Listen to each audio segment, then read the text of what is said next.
नमस्कारम। आप सभी का स्वागत है मान एजुकेशन की इस ऑनलाइन मंच पर। आज की इस क्लास में पिछले कई वर्षों के पेपरों का गहन विश्लेषण करके हर एक टॉपिक की आत्मा को समझ करके और परीक्षा के बदलते हुए पैटर्न को ध्यान में रख करके तैयार किया गया है पूरे 101 सवालों का ये मैराथन वीडियो, जो आपका कंप्लीट कवर करेगा। कंप्लीट आपका संविधान और राज्य व्यवस्था हम इसमें कवर करने वाले हैं। ये पूरे सिलेबस का ऐसा निचोड़ है जो आपको परीक्षा हॉल में बैठे हुए हर उस मुश्किल सवाल का सामना करने का आत्मविश्वास देंगे जिससे दूसरा अभ्यर्थी घबरा रहा होगा। मैंने यहाँ पे हर एक क्वेश्चन को इस तरह से डिजाइन किया है कि वो ना केवल आप उत्तर दे पाएंगे बल्कि उसके आसपास के 3 से 4 और महत्वपूर्ण कॉन्सेप्ट भी क्रिस्टल क्लियर कर देंगे। घंटों की पढ़ाई का निचोड़ आपको कुछ ही समय में मिलने वाला है। ये एक स्मार्ट स्टडी है हार्ड वर्क के साथ में। तो जब आप 101 प्रश्न ये पूरे सोल्व कर लोगे तो संविधान और राज्य व्यवस्था का डर आपके मन से कहीं दूर भग जाएगा और आप एक विजेता की तरह महसूस करेंगे। अगर इस क्लास में आपको लगे कि आपके सपनों के लिए यहाँ पर पूरी ईमानदारी से मेहनत की गई है तो इस मेहनत को अपना प्यार और समर्थन जरूर दीजिएगा, चैनल को सब्सक्राइब करके और वीडियो को शेयर करके, और एक प्यारा सा कमेंट जरूर करना। दोस्तों, आगे बढ़ने से पहले एक छोटी सी जानकारी आपको देना चाहूँगा।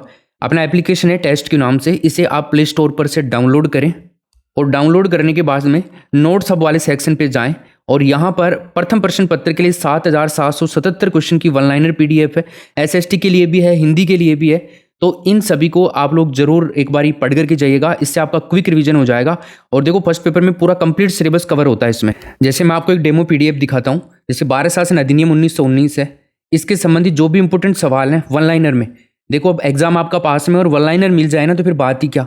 इसमें बिंदु वाइज हमने चीज़ों को बनाया है ताकि आपके रिवीजन में किसी प्रकार की कोई बाधा ना पड़े, है ना। आपका सिस्टमेटिक तरीके से रिवीजन होता रहे कि कौन से पॉइंट में कौन कौन से क्वेश्चन बन सकते हैं। वो सारे प्रश्न इसके अंदर हमने ऐड किए हैं, जो आपका मुझे नहीं लगता कोई प्रश्न इन वन लाइनर पीडीएफ में से कोई भी बाहर जाएगा। और लास्ट में जो भी प्रीवियस ईयर क्वेश्चन हैं वो हमने ऐड किए हैं इसके अंदर, ठीक है। तो आप आज से ही पढ़ना शुरू करेंगे और इसको लगभग आप 3 से 4 दिन में इजीली, बहुत इजीली कवर कर सकते हो अगर 2-2 3-3 घंटे भी डेली के दे देते हो तो। प्रिंट आउट निकालने का भी ऑप्शन है।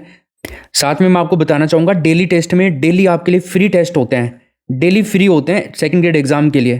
तो जल्दी से यहाँ पे जितने भी टेस्ट है ना उनको सोल्व करो। आप चाहो तो टेस्ट सीरीज भी बाई कर सकते हो यहाँ से, वो भी अवेलेबल है। चलो साथियों, अब क्लास को ओपन करते हैं शुरू। जय हिंद, वंदे मातरम। तो कैसे हैं आप सभी। तो आज ये एक सुपर फास्ट क्लास है और इस क्लास के अंदर आप यकीन मानिए, आपको संविधान के अंदर संविधान का स भी नहीं आता है ना, तो भी आप लोग इस क्लास से बहुत सारा नॉलेज लेकर के जाने वाले हो जब तक आप लास्ट में इस क्लास को ख़त्म करोगे। क्योंकि मैं बेहतरीन ढंग से जो टॉप सेलेक्टेड 100 क्वेश्चन है पूरे कंप्लीट सिलेबस के अकॉर्डिंग, वो क्वेश्चंस मैं आपको इसमें करवा रहा हूँ। इन क्वेश्चंस में से एग्जाम में बहुत सारे क्वेश्चंस फंसते हैं और ऐसा नहीं कि कोई एक पर्टिकुलर एग्जाम में, हर एग्जाम के अंदर यहाँ से क्वेश्चंस आते हैं।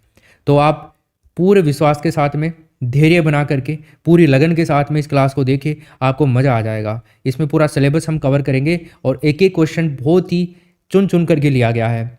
एक एक क्वेश्चन 5-5 6-6 बार रिपीट हो चुका है प्रीवियस ईयर एग्जाम्स के अंदर और आपके एग्जाम के लिए स्पेशली। चलिए, तो आपका क्वेश्चन नंबर 1, इस प्रश्न में आपको आंसर करना है। पहला बहुत शानदार प्रश्न मैंने लिया है। इसमें पूछ रहा है कि प्रांतीय सरकारों का गठन निम्न में से किस एक्ट के तहत किया गया था। बताइए वो कौन सा एक्ट था इनमें से। 1935, 32, 36 और 47। 1935 नंबर 1 ऑप्शन इसमें करेंगे। इस अधिनियम के अंदर 451 धाराएं थी, ये आप इंपोर्टेंट चीज़ याद रखिएगा। और इसके अंदर 15 परिशिष्ट थे। इसके अलावा आपको एक इंपॉर्टेंट चीज़ ध्यान रखनी है भाई लोगों, वो ये है कि इस अधिनियम के द्वारा है ना, भारत के अंदर एक संघीय न्यायालय की स्थापना करी गई थी। संघीय न्यायालय की स्थापना करी गई थी, ये आपको मोस्ट इंपोर्टेंट चीज़ है जो ध्यान में रखनी है। इसके तहत क्या है ना, पूरे संघ का निर्माण हो रहा था, ठीक है, जो कि 11 ब्रिटिश प्रांत, 6 चीफ जो कमिश्नरी प्रदेश थे उनके क्षेत्र और उन देशी रियासतों से मिलकर के बनने वाला था जो स्वेच्छा से संघ के अंदर शामिल होने वाले हों।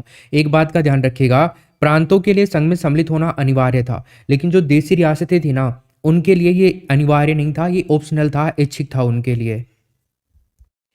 एक बहुत इंपॉर्टेंट ऑप्शन यहाँ पे ये भी है जिसके बारे में आपको बताना चाहूँगा। देखो, बात है 20 फरवरी 1947, 1947। ध्यान से सुनिएगा, इस डेट को क्या है ना, जो ब्रिटिश प्रधानमंत्री थे, कौन थे इस टाइम में, एटली, क्लीमेंट एटली, इन्होंने घोषणा करी थी कि 30 जून 1947 को भारत में ब्रिटिश शासन समाप्त कर दिया जाएगा। बहुत बड़ी ये घोषणा थी। इसके बाद सत्ता जो थी, जो पावर था, वो उत्तरदायी भारतीय हाथों में सौंप दिया जाएगा।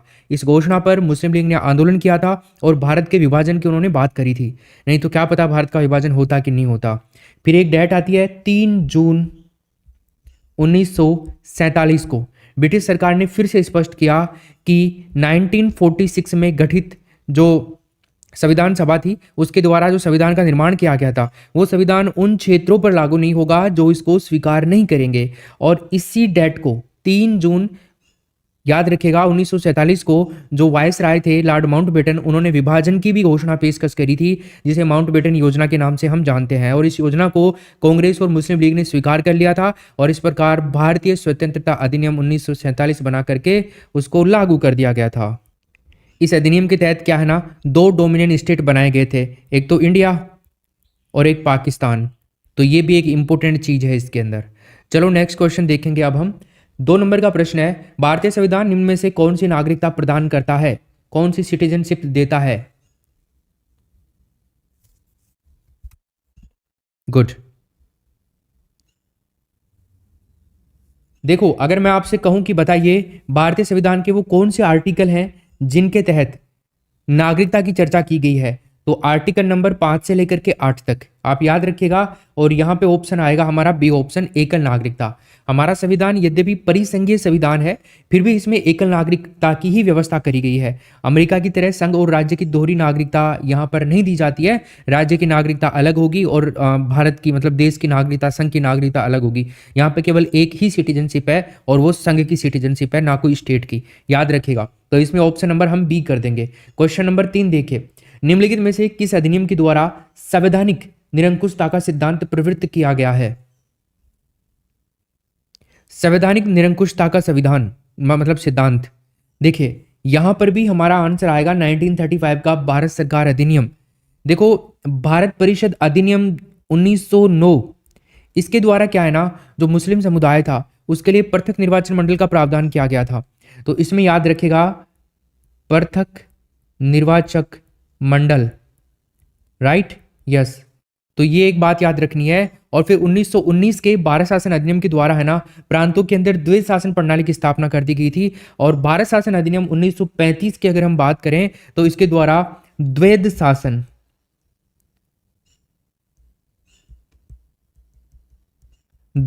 प्रणाली की व्यवस्था की गई थी और संघीय शासन प्रणाली की भी स्थापना इसी के साथ साथ में सैद्धांतिक निरंकुशता के आधार पर इसको लागू कर दिया गया था।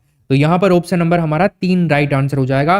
तीनों के बारे में बता दिया है, आगे चलते हैं, इसके बारे में हम बात कर चुके। क्वेश्चन नंबर 4 देखो, कैबिनेट मिशन योजना के अंतर्गत संविधान निर्मात्री परिषद में प्रत्येक प्रांत को आवंटित सदस्य संख्या निर्धारित करने के लिए एक प्रतिनिधि कितनी जनसंख्या के अनुपात में था? हालांकि ये प्रश्न मुझे पता है आपका किसी का गलत नहीं होगा। देखो, इस प्रतिनिधि मंडल ने जो लॉर्ड वोवेल थे और भारतीय नेता थे, उनके साथ में मिलकर के एक योजना तैयार की थी जिसको कैबिनेट मिशन योजना के नाम से जानते हैं। अब कैबिनेट मिशन योजना के अंतर्गत है ना, संविधान निर्मात्री परिषद में प्रत्येक प्रांत को आवंटित सदस्य संख्या निर्धारित करने के लिए एक प्रतिनिधि प्रति 10 लाख की जो जनसंख्या है उसके अनुपात में था। मार्च 1946 में ब्रिटिश संसद ने एक प्रतिनिधिमंडल भारत भेजा था और वो कैबिनेट मिशन के नाम से जाना गया। लॉर्ड वोवेल के नेतृत्व में साथ मिलकर के जो भारतीय नेता थे उन्होंने तैयार किया था कैबिनेट मिशन। चलते हैं नेक्स्ट क्वेश्चन की तरफ। निम्नलिखित में से किसके अंतर्गत भारतीय संविधान सभा का गठन किया गया था?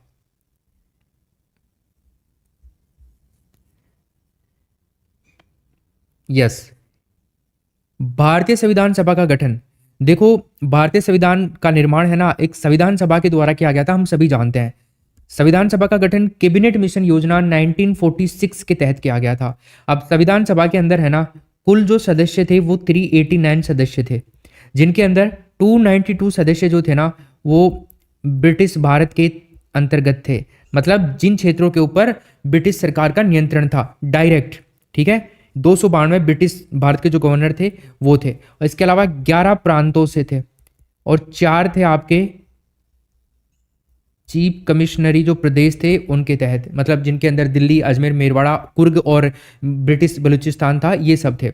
इसके अलावा 93 जो कैंडिडेट थे वो देसी रियासतों से थे, इन सब से लिए जाने थे इतने कैंडिडेट्स, 389 का आंकड़ा हमें पूरा करना था। तो प्रांतीय सभाओं के द्वारा प्रत्येक 10 लाख जनसंख्या में से एक सदस्य के अनुपात में ये सदस्य फिर निर्धारित हुए थे, जो भी यहाँ पे आए थे पूरे के पूरे, जैसा कि हमने बात करी। तो इस क्वेश्चन में हमारा आंसर क्या हो जाएगा, कैबिनेट मिशन योजना 1946। क्वेश्चन नंबर 6 देखिए, भारतीय संविधान के कौन से अनुच्छेद नागरिकता से संबंधित है? नागरिकता से संबंधित, अच्छा वैसे देखिए भाग 2, भाग अगर पूछ ले नागरिकता से संबंधित तो आप 2 कर देना, राइट। और अगर आर्टिकल पूछे तो अभी मैंने बताया 5 से लेकर के 11 कर देंगे हम यहाँ पे। तो ऑप्शन नंबर,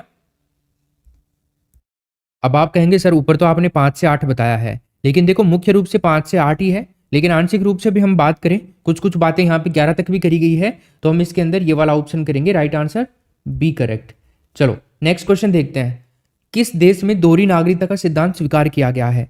हालांकि अगर आपने ध्यान दिया हो तो अभी थोड़ी देर पहले मैंने इसको एक्सप्लेन किया है नागरिकता वाले क्वेश्चन में, क्वेश्चन नंबर 2 के अंदर सिटीजनशिप वाला क्वेश्चन आया था, उसमें बताया था कि इस देश के तरह नहीं है हमारा देश, कि इसमें राज्य के अंदर अलग नागरिकता है और संघ की अलग नागरिकता है। भारत में एक ही है संघीय नागरिकता ही, तो वो कंट्री है दोस्तों आपका यूएसए। ऑप्शन नंबर डी हो जाएगा इसमें, ठीक है ना। चलो, भारत में केवल अप्रवासी भारतीयों की दोहरी नागरिकता प्रदान की गई है, बाकी यहाँ पर सेम है। 8 में देखो, निम्नलिखित में से किस एक अधिनियम के द्वारा भारत में संघीय न्यायालय की स्थापना की गई?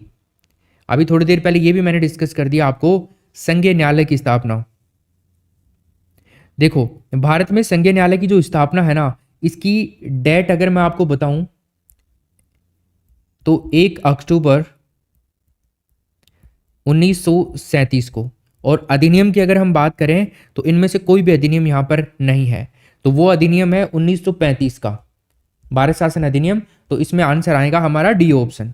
सभी का क्लियर है? चलो 9 नंबर के प्रश्न में देखिए, भारत के संविधान का प्रारूप तैयार करने वाली संविधान सभा के सदस्यों को किसके द्वारा चुना गया था?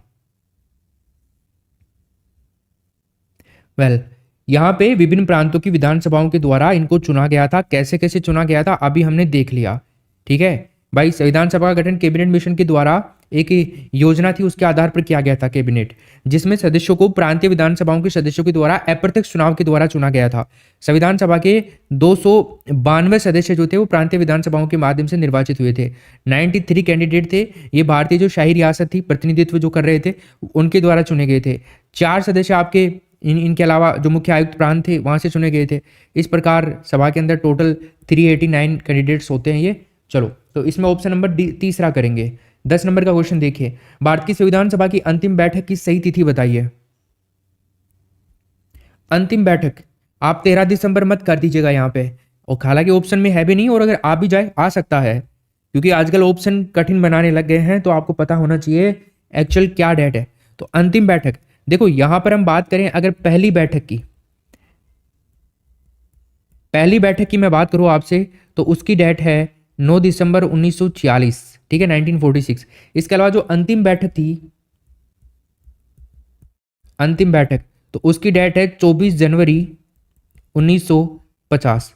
तो ये डेट आप याद रखिएगा। इसमें आपका ऑप्शन नंबर क्या हो जाएगा भाई?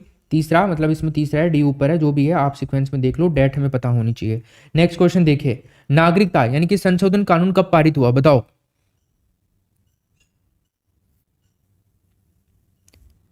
नागरिकता संशोधन बिल लोकसभा के अंदर ये 2019 के अंदर पारित हुआ था। अब 2019 के अंदर भी 2 डेट है, 11 दिसंबर है और 11 अक्टूबर है। हालांकि देखो नागरिकता संशोधन बिल है ना, ये लोकसभा के द्वारा तो 10 दिसंबर 2019 के अंदर, और अगर राज्यसभा की बात करें तो ये राज्यसभा के अंदर 11 दिसंबर 2019 के तहत 19 की जो डेट थी, तो इस डेट को पारित किया गया था। भारत के राष्ट्रपति ने है ना इसको 12 दिसंबर 2019 को अपनी स्वीकृति प्रदान करी थी, और ये विधेयक एक अधिनियम बन गया था। और नागरिकता संशोधन कानून यानी कि जिसको हम CCA बोलते हैं, इसी के अंतर्गत पाकिस्तान, बांग्लादेश, अफगानिस्तान से 31 दिसंबर 2014 तक भारत आए जो हिंदू हैं, बौद्ध हैं, जैन हैं, पारसी हैं, ईसाई हैं, इन समुदायों के लोगों को अवैध शरणार्थी के रूप में नहीं देखा जाएगा। समझा दिया है मैंने आपको ढंग से। एक बारी फिर से रिपीट कर रहा हूं, ध्यानपूर्वक सुन लेना। नागरिकता संशोधन कानून यानी कि CAA, ठीक है, भारत के राष्ट्रपति के द्वारा ये 12 दिसंबर 2009 को राष्ट्रपति के द्वारा ठप्पा लगाया गया। लोकसभा के अंदर 10 दिसंबर 2019 10 दिसंबर 2019 को ठप्पा लगाया गया। राज्यसभा के द्वारा 11 दिसंबर 2019 को यह ठप्पा रखा गया इस कानून के ऊपर, और एक कानून का रूप ले लिया राष्ट्रपति की मोहर जैसे ही इसके ऊपर लग गई। ठीक है, तो उसके बाद में नागरिकता संशोधन जो कानून है यानी कि CCA, यानी कि पाकिस्तान, बांग्लादेश, अफगानिस्तान से 31 दिसंबर 2014 तक भारत आए हुए हिंदू, सिख, बौद्ध, जैन, पारसी, ईसाई समुदाय के जो लोग थे उनको अवैध शरणार्थी के रूप में नहीं देखा जाएगा। अवैध शरणार्थी नहीं माने जाएंगे। ठीक है भाई, चलो 12 नंबर का क्वेश्चन देखिए। भारतीय नागरिकों के मौलिक अधिकारों का वर्णन है।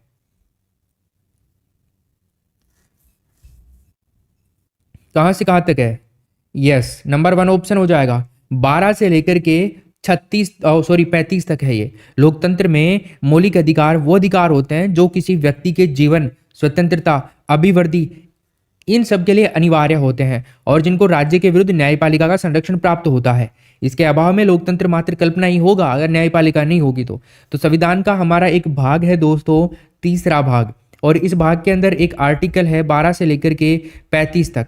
तो यहाँ पर मौलिक अधिकारों के बारे में आपको पूरी डिटेल मिल जाएगी। इन अधिकारों का निर्धारण जो है ना वो संविधान सभा के द्वारा गठित एक समिति है, उसके द्वारा किया गया था। जिस समिति को अध्यक्ष जो थे वो सरदार वल्लभ भाई पटेल थे। तो यहाँ पे पहला ऑप्शन। नेक्स्ट, संविधान को 26 जनवरी के दिन लागू करने का निर्णय इसलिए लिया गया था क्योंकि, तो बताओ इसके पीछे का एक मुख्य कारण जो था ना वो क्या था? बहुत ही अच्छा और शानदार प्रश्न है, तो बताइए। देखो 1929 को लाहौर, क्या बताने वाला हूं समझ रहे हो? कांग्रेस अधिवेशन जिसकी अध्यक्षता जवाहरलाल नेहरू ने करी थी। तो इसमें कांग्रेस ने पूर्ण स्वराज्य का प्रस्ताव रखा था, पारित कर लिया था मतलब, और निर्णय लिया गया था कि आज के दिन प्रतिवर्ष 26 जनवरी को स्वतंत्रता दिवस के रूप में मनाया जाएगा। उसी के अकॉर्डिंग कांग्रेस ने 26 जनवरी 1930 को प्रथम स्वतंत्रता दिवस मना लिया था, और इसीलिए 26 जनवरी के दिन ही भारत का जो स्वतंत्र भारत का संविधान है उसको भी लागू करने का डिसीजन लिया गया था। तो इसमें हमारा आंसर क्या होगा? कांग्रेस ने स्थिति को 1930 में स्वतंत्रता दिवस के रूप में मना लिया था, इसीलिए भारत के अंदर संविधान को 26 जनवरी के दिन लागू करने का डिसीजन लिया गया था। चलो नेक्स्ट क्वेश्चन है, निम्नलिखित में से, हाँ यहाँ पे एक और चीज मैं क्लियर कर दूं आपकी। आप सोच रहे होंगे सर आप स्वतंत्रता दिवस बोल रहे हो, स्वतंत्रता दिवस तो 15 अगस्त को मनाया जाता है, इंडिपेंडेंस डे। तो इसके पीछे का जो कारण है ना, देखो इस दिन पहली बार भारत का स्वतंत्रता दिवस मनाया गया। कब? 26 जनवरी को। अब आप कहेंगे सर स्वतंत्रता दिवस 15 अगस्त को मनाया जाता है। मैं ये जो बात कर रहा हूं ना वो कर रहा हूं 15 अगस्त 1947 के पहले की। तो इससे पहले इसको स्वतंत्रता दिवस के रूप में ही मनाया गया था। फिर जैसे ही 15 अगस्त 1947 को आजादी मिलने तक 26 जनवरी को ही आपको पता होना चाहिए स्वतंत्रता दिवस मनाया जाता था। फिर 26 जनवरी 1930 को पूर्ण स्वराज्य घोषित करने की तारीख को महत्व देने के लिए 26 जनवरी 1950 को संविधान लागू किया गया, और फिर 26 जनवरी को गणतंत्र दिवस यानी कि रिपब्लिक डे घोषित किया गया 1950 को। तो ये बातें हैं इससे पहले की। पहले ये आपका स्वतंत्रता दिवस के रूप में मनाया जाता था 26 जनवरी, फिर बाद में रिपब्लिक डे अलग कर दिया गया, इंडिपेंडेंस डे अलग कर दिया गया आपका 15 अगस्त को, और रिपब्लिक डे आपका 26 जनवरी को कर दिया गया। क्लियर है अब सबका? चलो आगे चलते हैं। 14 में देखिए, निम्नलिखित में से किस वाद में भारतीय संविधान के मूल ढांचे की अवधारणा प्रतिपादित की गई थी? चलिए, तो इस प्रश्न में फ्रेंड्स हमारा आंसर जो होगा वो होगा इनमें से कोई भी नहीं। देखो प्रश्न के अकॉर्डिंग हम बात करें तो इनमें से कोई भी वाद इसकी व्याख्या नहीं कर रहा है कि मूल ढांचे की अवधारणा इनके अंदर प्रतिपादित कर दी जाए। देखो सबसे पहले केशवानंद भारती बनाम केरल राज्य जो वाद था, इसी में भारतीय संविधान के मूलभूत ढांचे की अवधारणा को प्रतिपादित किया गया था। तो ये ऑप्शन में है नहीं, तो हम इसमें डी ऑप्शन करेंगे राइट आंसर। 15 नंबर में देखिए, निम्नलिखित में से संविधान सभा की संघ संविधान समिति यूनियन कॉन्स्टिट्यूशन कमेटी का अध्यक्ष कौन था? बढ़िया। देखो यहां पे आंसर होगा जवाहरलाल नेहरू। ठीक है, संविधान सभा के अध्यक्ष अगर आपसे पूछे, संविधान सभा के अध्यक्ष अगर आपसे पूछ ले तो आप बता देना डॉक्टर राजेंद्र प्रसाद। और संघ संविधान समिति के अध्यक्ष कौन थे? जवाहरलाल नेहरू। चलो नेक्स्ट क्वेश्चन देखो, संविधान के अनुच्छेद 25 के अनुसार धर्म स्वातंत्र्य का अधिकार किसके अधीन नहीं है? हाँ, आर्टिकल 25 के अनुसार भारत में प्रत्येक व्यक्ति को है ना किसी भी धर्म को मानने की, उसका आचरण करने की और उसका प्रचार करने की स्वतंत्रता है। और संविधान का आर्टिकल 25 जो है उसके अनुसार धर्म स्वातंत्र्य का अधिकार मानववाद के अधीन नहीं है। इसमें आएगा डी ऑप्शन। क्वेश्चन नंबर 17, यदि भारत के एक नए राज्य का सृजन करना हो तो संविधान की निम्नलिखित अनुसूचियों में किस एक को अवश्य संशोधित किया जाना चाहिए? बताइए। पहली, दूसरी, तीसरी और पांचवी। देखो अनुसूची 1 उसके अंदर संघ के बारे में और राज्यों के बारे में चर्चा की गई है। अनुसूची 2 मतलब वेतन 2, वेतन 2, तो वेतन 2 अनुसूची 2, अनुसूची 2 वेतन 2, अनुसूची 2 वेतन 2, अनुसूची 2 वेतन से संबंधित है। अनुसूची 3 1 2 3 3 शब्द किस में आ रहे हैं? शपथ है। शपथ में कितने शब्द आ रहे हैं? 3 वर्ण आ रहे हैं इसमें, वर्ण। ठीक है, तो शपथ 3, अनुसूची 3 याद रखिएगा। और यहां पर अगर बात करें तो अनुसूची पहली, देखो संविधान की पहली अनुसूची में राज्यों का वर्णन किया गया है। यदि किसी नए राज्य का सृजन करना है तो अनुसूची में संशोधन करना पड़ेगा नंबर 1 के अंदर। ठीक है, यस, इसी से छेड़खानी करनी पड़ेगी आपको। क्वेश्चन नंबर 18 देखिए, निम्नलिखित कथनों में से कौन सा एक भारत के संविधान की चौथी अनुसूची को सही सही वर्णित करता है?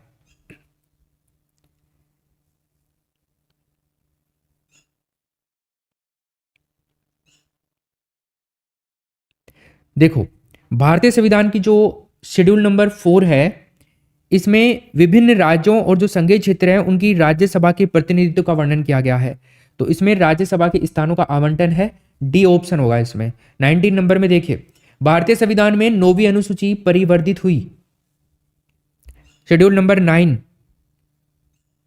प्रथम संशोधन के द्वारा। यस सर, बिल्कुल यही है। कॉन्स्टिट्यूशन में अमेंडमेंट नंबर 1। यस, देखो मूल संविधान के अंदर जो हमारा मूल संविधान था अगर मैं पूछ लूं तो उसके अंदर कितनी अनुसूचियां थी और आज की डेट में कितनी है? तो मूल में तो थी कितनी? 8, और आज की डेट में हम बात करें तो वो थी 12। आज की डेट में 12 है।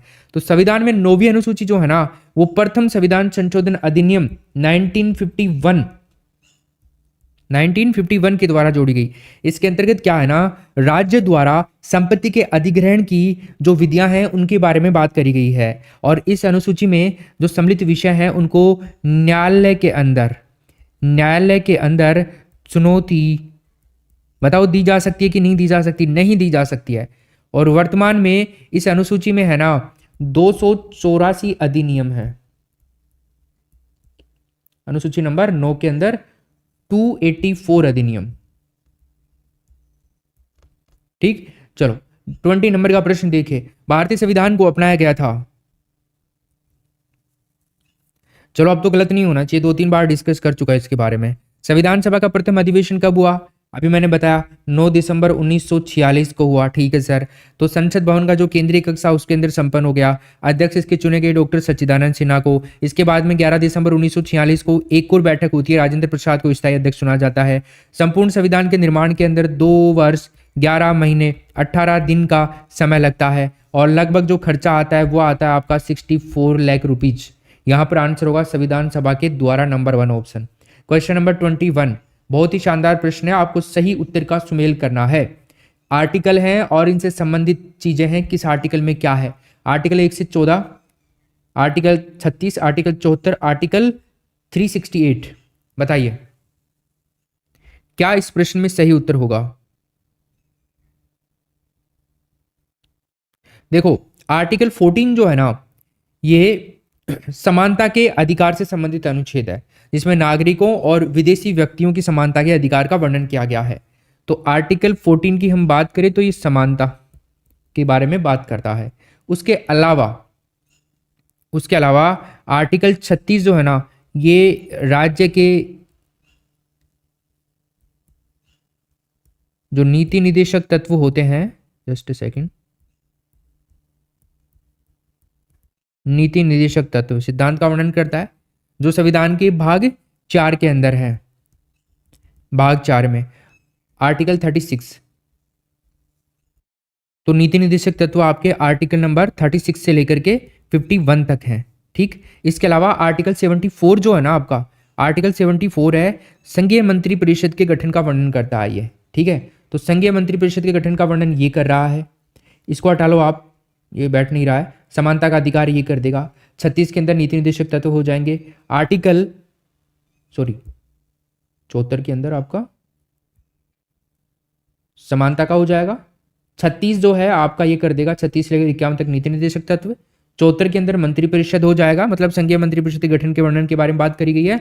और 368 जो है ये आपके संशोधन की प्रक्रिया के बारे में है, संविधान संशोधन की प्रक्रिया, जिसमें साधारण संशोधन और विशेष संशोधन के परिणाम का जो प्रावधान है वो किए गए हैं इसके अंदर। ठीक, चलो तो यहाँ पे आंसर हो जाएगा आपका 3। देखिए किस में आ रहा है, मतलब पहले में 3 आ रहा है, 3 तो केवल एक में ही आ रहा है, इसी में आ रहा है जस्ट 3, तो आंसर यही हो जाएगा, कुछ आगे देखने की जरूरत नहीं है हमारे को।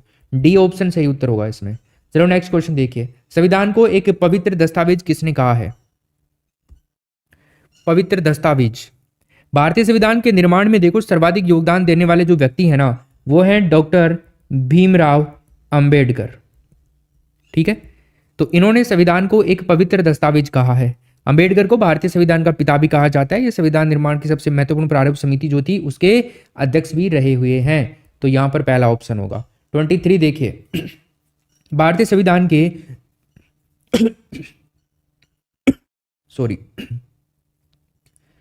निम्नांकित अनुच्छेदों से कौन भिन्न वर्ग में आता है?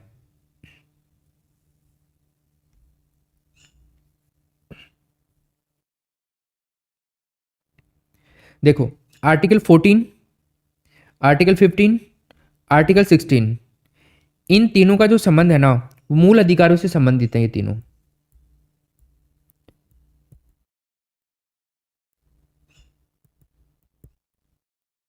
मूल अधिकारों से संबंधित है। तो मूल अधिकारों के तहत जो समानता का अधिकार है ना, समानता का अधिकार उसी के तहत आते हैं। जबकि आर्टिकल 19 को हम देखते हैं तो इसका संबंध है स्वतंत्रता से, स्वतंत्रता का जो अधिकार है ना उसके अंतर्गत। तो इसमें ऑप्शन नंबर तीसरा होगा आपका। क्यों?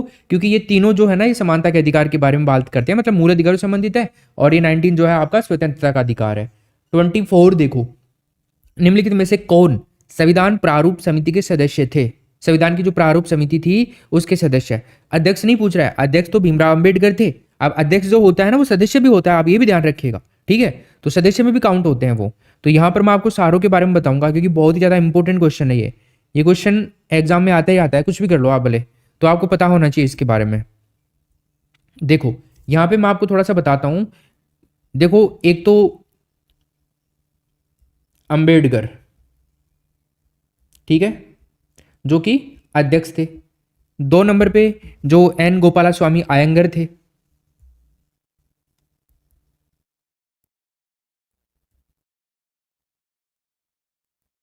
आयंगर, कृष्णा स्वामी अय्यर। इसके अलावा 4 नंबर पे कन्हैया लाल को ले लो, कन्हैया लाल जो माणिकलाल मुंशी थे। 5 नंबर पे आप राव को ले लो, एन माधव राव। और 6 नंबर पे आप ले लो जो सादुल्ला थे, मोहम्मद सादुल्ला। 7 नंबर पे खैतान जी को ले लो, डीपी खैतान। ठीक है, तो इस तरह से ये टोटल 7 कैंडिडेट थे इसके अंदर। अब यहां पर जो हमारा आंसर होगा, एक तो गोपाला स्वामी हो गया, ठीक है, आयंगर, गोपाला स्वामी आयंगर हो गए। जवाहरलाल नेहरू नहीं थे, अल्लादी कृष्णम स्वामी अय्यर थे, सरदार पटेल भी नहीं थे। मतलब पहला और तीसरा ऑप्शन ही हमारा इसमें सही उत्तर होगा। ऑप्शन नंबर तीसरा करेंगे इसमें। ठीक है भाई, चलो 25 देखिए, भारत एक संघीय राज्य है, कैसे? कैसे भारत एक संघीय राज्य हो सकता है? संघवाद, फेडरलिज्म। फेडरलिज्म जो शब्द है उसकी उत्पत्ति लैटिन भाषा का एक शब्द है फोइडूर, उससे हुई है। तो इस प्रकार हम कह सकते हैं कि एक समझौता है, इसका अर्थ हो सकता है, अनुबंध इसका अर्थ हो सकता है। भारत की स्थिति में संघवाद को स्थानीय क्षेत्र, जो स्थानीय या फिर केंद्रीय और राज्य सरकारें हैं उनके मध्य अधिकारों के वितरण की परिभाषा के रूप में इसको परिभाषित किया गया है। तो शक्ति का केंद्र और राज्यों में वितरण हो जाएगा, इसमें बी ऑप्शन।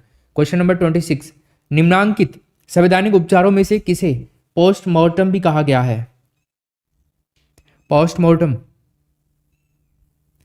संवैधानिक उपचारों में अधिकार परीक्षा जो है ना, अधिकार परीक्षा, उसी को पोस्टमार्टम कहा गया है। इसमें आपका ऑप्शन होगा डी, राइट आंसर।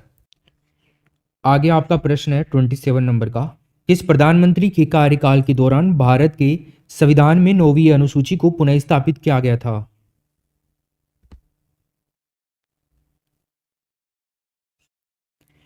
भारत के प्रथम प्रधानमंत्री थे जवाहरलाल नेहरू, पहला ऑप्शन। इनके कार्यकाल के अंदर जो 9th नंबर की शेड्यूल थी इसको वापस स्थापित किया गया था। 9वीं अनुसूची को 1951 के अंदर जो प्रथम संविधान संशोधन हुआ उस अधिनियम के माध्यम से भारतीय संविधान में शामिल किया गया था। और इस अनुसूची के अंदर बात करें, केंद्र और राज्य की ऐसी सूचियां शामिल की गई हैं जिसे न्यायालय के समक्ष चुनौती नहीं दी जा सकती है।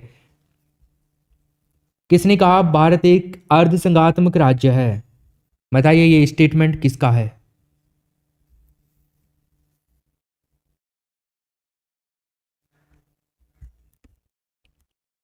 अच्छा, उन्होंने ये कहा कि भारत जो है ना अर्धसंघात्मक राज्य इसलिए है क्योंकि ये पूर्ण संघात्मक राज्य की जो अवधारणा है ना उसके ऊपर खरा नहीं उतरता है। और ऐसा कहा था केसी वियर के द्वारा कहा गया था। ऑप्शन नंबर तीसरा हो जाएगा। 29, नीति के निदेशक सिद्धांत क्या है? बताइए।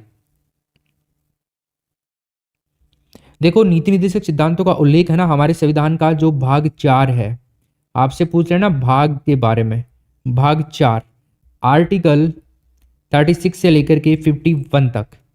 अब यहाँ पे एक आर्टिकल है 37 नंबर का, उसमें स्पष्ट रूप से ये कहा गया है कि इस भाग में अंतर्विष्ट जो उपबंध हैं उनकी किसी न्यायालय के द्वारा परिवर्तनीय नहीं होंगे, जो उपबंध होंगे वो, किंतु फिर भी इसमें जो बातें कही गई हैं वो देश के प्रशासन में मूलभूत हैं और विधि बनाने में इन तत्वों को लागू करने का कर्तव्य राज्य का होगा।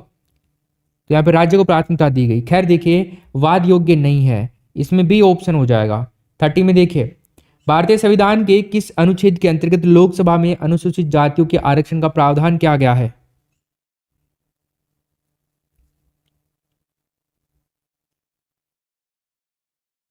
देखो, भारत सरकार अधिनियम 1919 का प्रावधान किया गया था।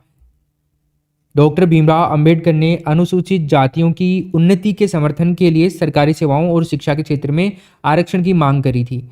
यहाँ पे आंसर होगा भारतीय संविधान का आर्टिकल 330 के अंतर्गत लोकसभा में अनुसूचित जातियों के आरक्षण का प्रावधान किया गया। आर्टिकल 35A के प्रावधान को भारतीय संविधान में शामिल किया गया था।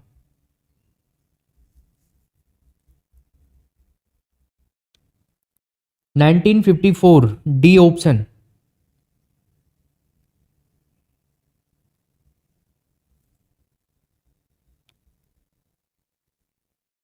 बताइए। बहुत ही शानदार, बेहतरीन, लाजवाब प्रश्न आपके सामने है, इसका क्या उत्तर होगा?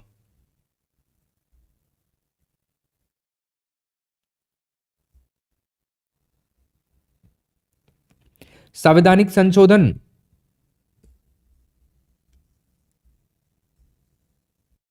संवैधानिक संशोधन के बारे में हमने अभी देखा था, आर्टिकल 368 हो जाएगा इसमें। वित्त आयोग आर्टिकल 280, वित्तीय आपात 360 और अखिल भारतीय सेवाओं का वर्णन 312 नंबर के आर्टिकल के अंदर है। तो इसमें हमारा आंसर बनता है 4312, 4312, ऑप्शन नंबर बी सही हो जाएगा इसमें। नेक्स्ट क्वेश्चन देखिए, भारतीय संविधान की प्रकृति क्या है? भारतीय संविधान की प्रकृति, तो देखो भारतीय संविधान के संबंध में है ना बहुत सारे संविधानविद जो हैं उन्होंने अलग अलग अपने थॉट दिए हैं, प्रकट किए हैं, विचार प्रकट किए हैं। संविधान की प्रकृति के संबंध में सबसे इम्पोर्टेंट जो है वो डॉक्टर भीमराव अंबेडकर का ही मानेंगे हम, क्योंकि इनका सबसे ज़्यादा कंट्रीब्यूशन था इसमें। तो भारतीय संविधान के समय के अनुसार एकात्मक और संघात्मक दोनों ही माना था उन्होंने। केसी वियर के अनुसार है ना भारतीय संविधान अर्ध संघीय संविधान है, और एसआर बॉम्बई बनाम भारत राज्यवाद जो था उसमें सुप्रीम कोर्ट जो था एससी उसने भारतीय संविधान को क्या कहा, परिसंघीय कह दिया, परिसंघीय।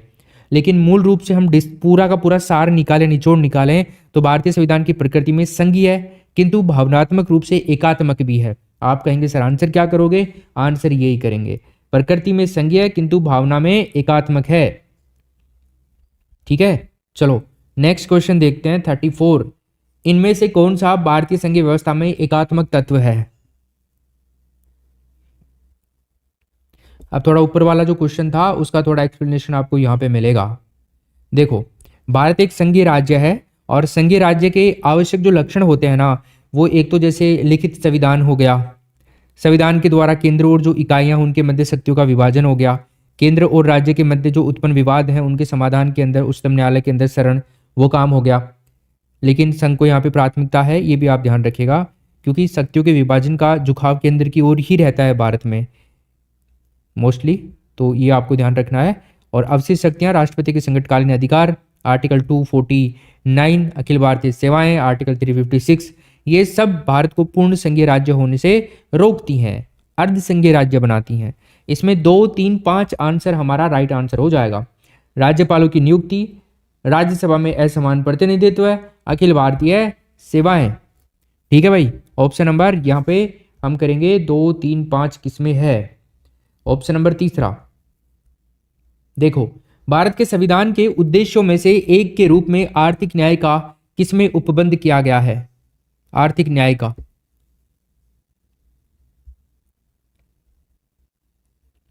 देखो, भारतीय संविधान की प्रस्तावना है ना इसमें आर्थिक समानता और आर्थिक न्याय के बारे में बताया गया है। अब संविधान निर्माताओं ने है ना इस प्रकार के भारत की कल्पना करी थी कि इसकी झलक संविधान की प्रस्तावना में देखने को मिले, और ऐसा भी हुआ। इसके अलावा राज्य के जो नीति निर्देशक तत्व हैं उनमें भी भारत के नागरिकों की आर्थिक समानता लाने के लिए काफ़ी निरंतर प्रयास करते जा रहे हैं। तो इसमें उद्देशिका और राज्य के नीति निर्देशक तत्व ऑप्शन नंबर बी हो जाएगा। 36 देखिए, संविधान के मौलिक कर्तव्यों को कब सम्मिलित किया गया।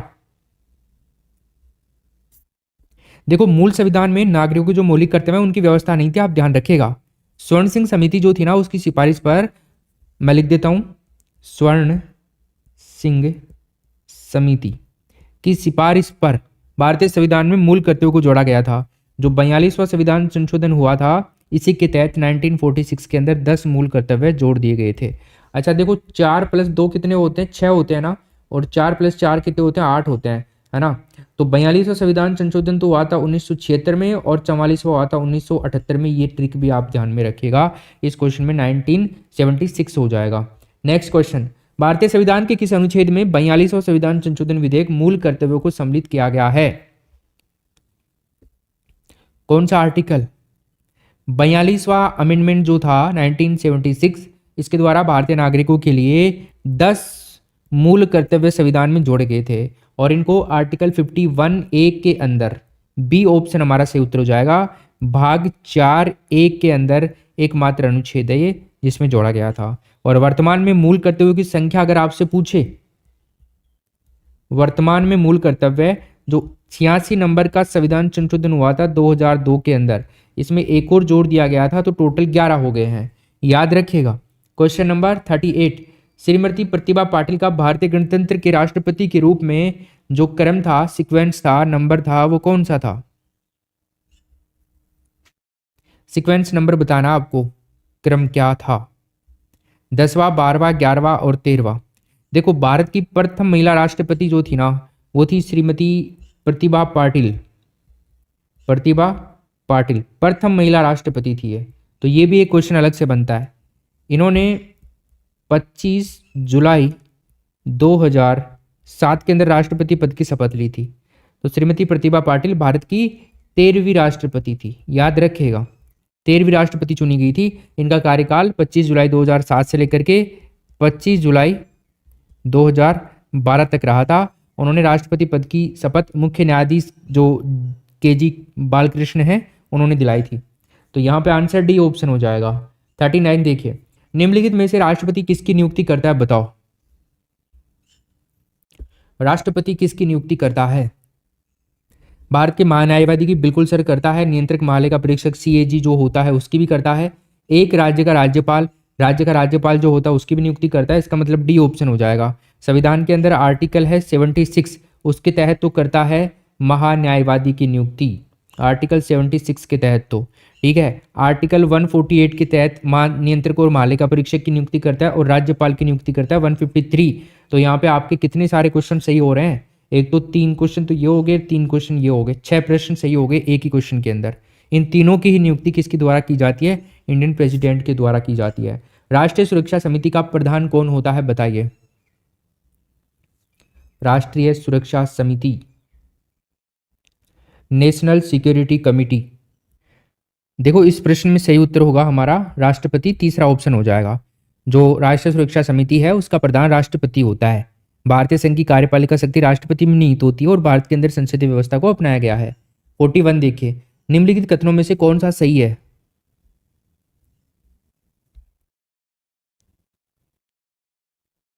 भारत का जो संविधान है ना, भारत के लिए एक संसदीय प्रणाली की व्यवस्था करता है। हालांकि भारत एक गणतंत्र राज्य है, गणराज्य है, इसका अध्यक्ष राष्ट्रपति होता है, लेकिन ये मान्यता है कि अमेरिकी जो राष्ट्रपति है ना उसके विपरीत भारतीय राष्ट्रपति कार्यपालिका का केवल नाममात्र का या फिर संवैधानिक अध्यक्ष होता है। संसदीय प्रणाली में कार्यपालिका विधायिका के प्रति उत्तरदायी रहती है और उसका विश्वास खो देने पर यह कायम नहीं रह सकती है। तो इनको ये भी डर रहता है। भारत एक संसदात्मक प्रजातंत्र है, इसमें डी ऑप्शन हो जाएगा। 42 देखिए और बताइए इसमें क्या उत्तर होगा। एक ऐसी याचिका जो न्यायपालिका द्वारा जारी की जाती है, जिसे कार्यपालिका से कहा जाता है कि वह कार्य करे जो उसे प्रदत्त शक्तियों के अंतर्गत करनी चाहिए, उस रिट या याचिका को क्या कहा जाता है?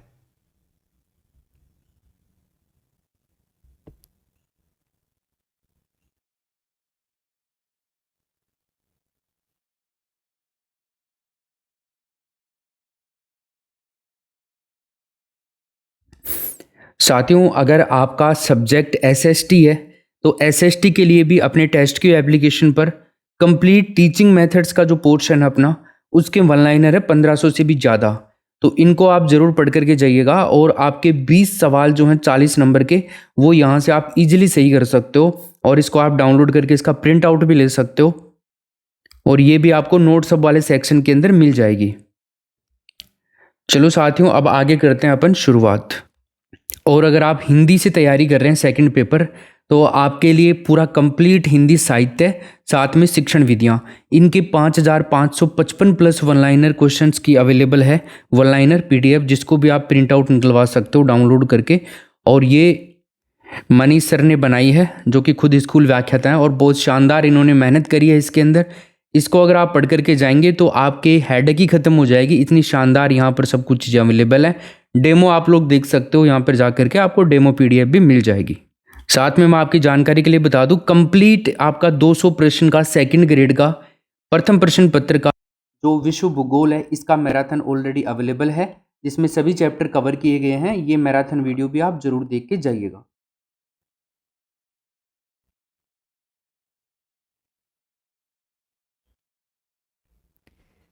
देखिए पहला ऑप्शन है हेबियस कॉर्पस, यानी कि बंदी प्रत्यक्षीकरण।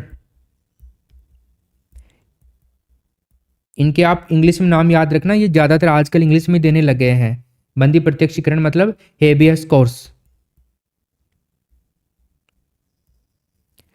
कॉर्पस, ठीक है। इसमें क्या है ना, मौलिक अधिकारों के हनन के विरुद्ध की गई याचिका होती है, जो बंदी जो होता है ना उसको न्यायालय में प्रस्तुत करने का आदेश देती है। इसके अलावा एक आता है मैंडेमस,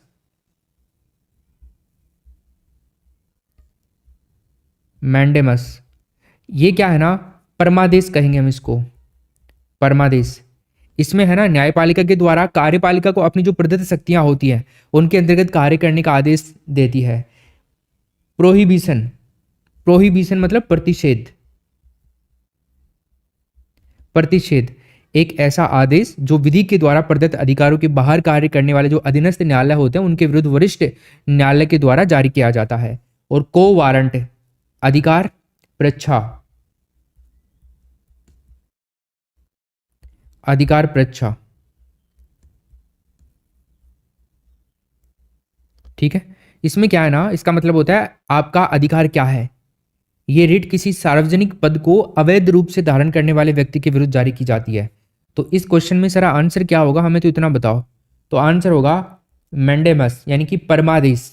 परमादेश के बारे में मैंने क्या बताया आपको कि न्यायपालिका के द्वारा कार्यपालिका को उसकी जो शक्तियां हैं उनके अंतर्गत कार्य करने के आदेश देने के लिए जारी की जाती है। क्लियर। 43 देखिए, श्री मोहम्मद अंसारी का भारत के उपराष्ट्रपति के रूप में क्रम कौन सा था, बताइए।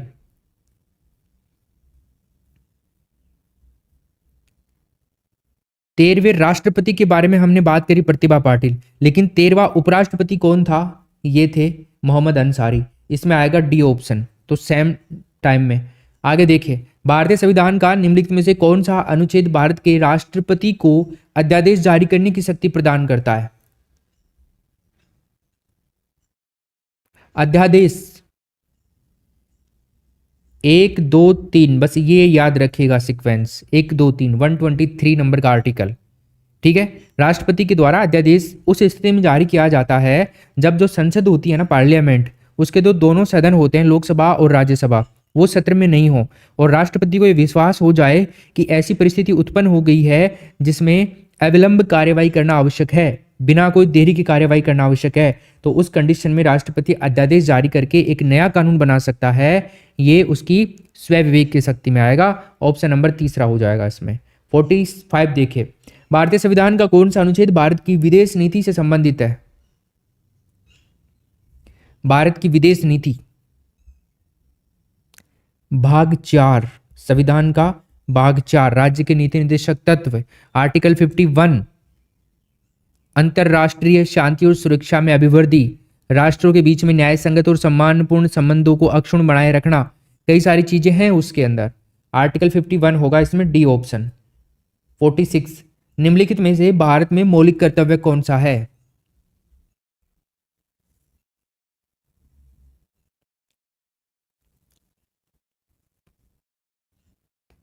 राइट, हमारी मिली जुली संस्कृति की समृद्ध विरासत को संरक्षित करना व महत्व प्रदान करना। आंसर क्या हो जाएगा भाई, बी ऑप्शन। जो भारतीय संविधान है इसमें मौलिक कर्तव्य जो है ना, अभी थोड़ी देर पहले भी मैंने आपको डिस्कस किया था, सरदार स्वर्ण सिंह जो समिति है उसकी सिफारिश पर 42वां संविधान संशोधन हुआ था 1976 में। तो इसके तहत ये जोड़े गए थे। मूल कर्तव्य संविधान के आर्टिकल 51 के अंदर जोड़े गए और सभी ये निदेशक तत्व ही हैं। नेक्स्ट क्वेश्चन, लोकसभा की बैठक समाप्त की जा सकती है।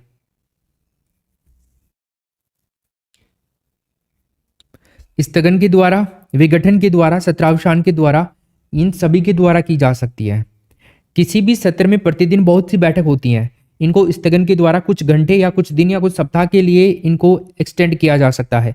राष्ट्रपति विघटन या सत्रावसान की शक्ति का प्रयोग मंत्रिपरिषद की सलाह के अकॉर्डिंग ही करेगा हालांकि, और इस प्रकार सदन की जो बैठक है विघटन, सत्रावसान और स्थगन तीनों के द्वारा समाप्त की जा सकती है। ध्यान रखना, विघटन केवल लोकसभा का ही हो सकता है, राज्यसभा का विघटन नहीं होता है।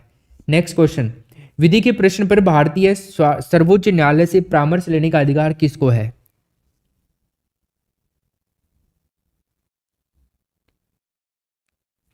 हमारे संविधान में एक आर्टिकल है 143,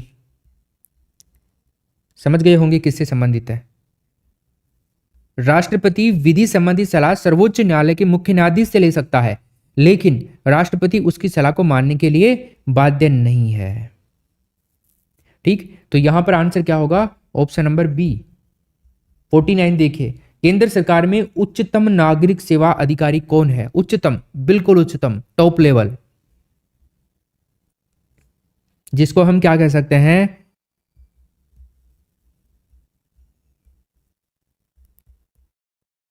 कैबिनेट सचिव। ठीक, मतलब आंसर होगा मंत्रिमंडल सचिव। ऑप्शन नंबर बी कर देंगे। केंद्र सरकार में उच्चतम नागरिक सेवा अधिकारी होता है। कैबिनेट सचिव जो है ये सिविल सेवा बोर्ड कैबिनेट सचिवालय, भारतीय प्रशासनिक सेवा, इन सब के अध्यक्ष होते हैं और भारत सरकार के जो नियम होते हैं उनके तहत सभी सिविल सेवाओं का प्रमुख भी होता है। ये 50 नंबर में देखिए, संसदीय शासन में वास्तविक कार्यपालिका शक्ति किसके पास होती है, बताइए। देखो, संसदीय शासन प्रणाली में दो प्रकार की कार्यपालिका होती है, टू टाइप की। एक तो होती है नाम मात्र की, है ना, और एक कार्यपालिका होती है वास्तविक। वास्तविक और नाम मात्र की, मतलब कि नाम मात्र की या संवैधानिक रूप से कार्यपालिका शक्ति राष्ट्रपति में निहित होती है, जबकि वास्तविक कार्यपालिका शक्ति जो होती है ना, ये प्रधानमंत्री के अंदर होती है और ये होती है प्रेसिडेंट के अंदर। ठीक है, चलो, तो इसमें आंसर क्या करेंगे हम, बी ऑप्शन, प्रधानमंत्री। भाई वास्तविक पूछ रहा है तो हम बी कर देंगे इसमें। 51 देखिए, मूल कर्तव्य का उल्लेख संविधान में कब किया गया। अब इतनी बार बता चुका हूं, अब ज्यादा नहीं बताऊंगा। इसमें आप ध्यान रखिएगा, कुल मिलाकर के वर्तमान में तो 11 तो है मूल कर्तव्य। ठीक है, 42वें संविधान संशोधन 1976 के द्वारा इनको जोड़ा गया। ठीक है, भाग की अगर हम बात करें तो भाग 4 के अंदर इसको जोड़ा गया, 4 कै के अंदर आर्टिकल 51 कै, सारा डिटेल हो गया इसमें। लेकिन एक्सटेंड किया गया, एक और बढ़ाया गया 86वां संविधान संशोधन 2002 करके। ठीक, अब आगे चलते हैं। इसमें क्या है ना, 6 से 14 वर्ष तक के बच्चों को माता पिता के द्वारा स्कूल भेजने का एक नया मौलिक कर्तव्य भी जोड़ा गया था, वो 11 है। तो इसमें आंसर हो जाएगा आपका 42वां संविधान संशोधन। उपराष्ट्रपति का चुनाव किसके द्वारा किया जाता है, बताइए। उपराष्ट्रपति, देखो उपराष्ट्रपति जो होता है ना, वॉइस प्रेसिडेंट, इसके चुनाव में दोनों सदन के कुल सदस्य जो होती है ना, वो निर्वाचित भी हो सकते हैं, निर्वाचित भी होते हैं और मनोनीत भी। लेकिन ध्यान रखिएगा, राष्ट्रपति के चुनाव के अंदर केवल निर्वाचित ही भाग लेते हैं, मनोनीत भाग नहीं लेते हैं, और वो भी सभी राज्य की विधानसभाओं के केवल। ठीक, इसके अलावा मैं बात करूं आपसे, उपराष्ट्रपति का चुनाव आनुपातिक प्रतिनिधित्व जो प्रणाली होती है उसके अकॉर्डिंग एकल संक्रमणीय मतदान पद्धति के माध्यम से होता है। तो इसमें दोनों सदनों के सदस्य भाग लेंगे। आगे चलो, लोकसभा में अनुसूचित जाति के लिए आरक्षित स्थानों की संख्या कितनी है। भारतीय संविधान के अनुच्छेद 330 के अंदर लोकसभा अनुसूचित जाति एससी जो है ना उसकी, और अनुसूचित जनजाति जो एसटी है उसके स्थानों के आरक्षण का प्रावधान है। और इसी के चीज को ध्यान में रखते हुए जो लोक प्रतिनिधित्व अधिनियम 1950 आया था वो भी पारित किया गया था। ठीक, इसमें आंसर होगा 84। जो व्यक्ति संसद का सदस्य नहीं है केंद्रीय मंत्री रह सकता है, कितने महीने तक, 12 महीने तक, 6 महीने तक, 3 महीने तक या 1 महीने तक। बिना किसी सदन का सदस्य रहे कोई भी व्यक्ति केवल और केवल 6 महीने तक पद पर बना रह सकता है। आगे भी वो इस पद पर बना रहने के लिए अगर उसको रहना है तो उसको न किसी सदन का मनोनीत सदस्य, निर्वाचित सदस्य होना अनिवार्य होगा। किसी न किसी सदस्य, किसी न किसी सदन में उसको मनोनीत हो चाहे निर्वाचित हो, कैसे भी होगा। संविधान का जो आर्टिकल 75(1) है ना, उसके अनुसार मंत्रियों की नियुक्ति राष्ट्रपति प्रधानमंत्री की परामर्श पर करेगा। निम्न में से कौन राज्य सूची में है, बताइए। अब कई सारे मेरे दोस्त इसको गलत करने वाले हैं, मुझे पता है। निगमीय कर जो है ना, ये आपका आता है संघ सूची के अंदर। जनगणना भी आपकी आती है संघ सूची के अंदर। आर्थिक एवं सामाजिक नियोजन आता है आपका समवर्ती सूची के अंदर।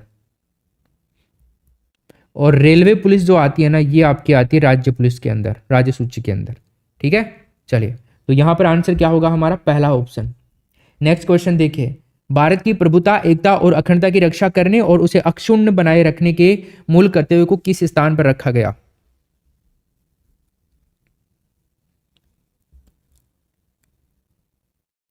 इस मूल कर्तव्य को तीसरे स्थान पर रखा गया। 42वां संविधान संशोधन 1976 के द्वारा 10 मूल कर्तव्य जोड़े गए, जबकि बच्चों की शिक्षा संबंधित 11 मूल कर्तव्य 86वां संविधान संशोधन 2002 के द्वारा जोड़ दिया गया। निम्न में से किसकी नियुक्ति राज्य का राज्यपाल नहीं करता है। आर्टिकल 217 इसके अकॉर्डिंग उच्च न्यायालय के जो मुख्य न्यायाधीश होते हैं उनकी नियुक्ति भारत के राष्ट्रपति के द्वारा उच्चतम न्यायालय के जो मुख्य न्यायमूर्ति होते हैं और उनसे संबंधित राज्य के राज्यपाल उनसे परामर्श के बाद में ही होती है। अन्य जो न्यायाधीश होते हैं उनकी नियुक्ति भारत का राष्ट्रपति जो संबंधित राज्य होता है उससे, उसके जो राज्यपाल होते हैं और जो संबंधित उच्च न्यायालय के मुख्य न्यायाधीश होते हैं उनसे परामर्श करता है। समझ में आ गया। राज्य लोक सेवा आयोग के सदस्य जो होते हैं, अगर उनकी हम बात करें तो मुख्यमंत्री और जो राज्य महाधिवक्ता होते हैं वो आर्टिकल 165 के अकॉर्डिंग राज्यपाल के द्वारा उनकी नियुक्ति करवाते हैं। हालांकि यहाँ पर आंसर होगा उच्च न्यायालय के न्यायाधीश। 58। निम्नलिखित में से कौन लगातार 2 बार राष्ट्रपति रह चुके हैं?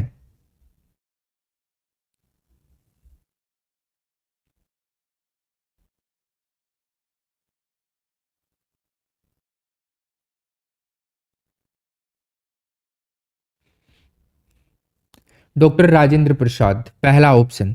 राजेंद्र प्रसाद जो है ना, ये 26 जनवरी 1950, क्योंकि पहले थे 13 मई 1962 तक भारत के राष्ट्रपति निर्वाचित हुए थे। पहली बार इनके प्रतिद्वंदी आए थे केटी शाह, और दूसरी बार एन एन दास जो थे वो दोनों आए, दोनों ही हार गए थे। ठीक है। फिर डॉक्टर सर्वपल्ली राधाकृष्णन 13 मई 1962 से 13 मई 1967 तक राष्ट्रपति बने थे, दूसरे।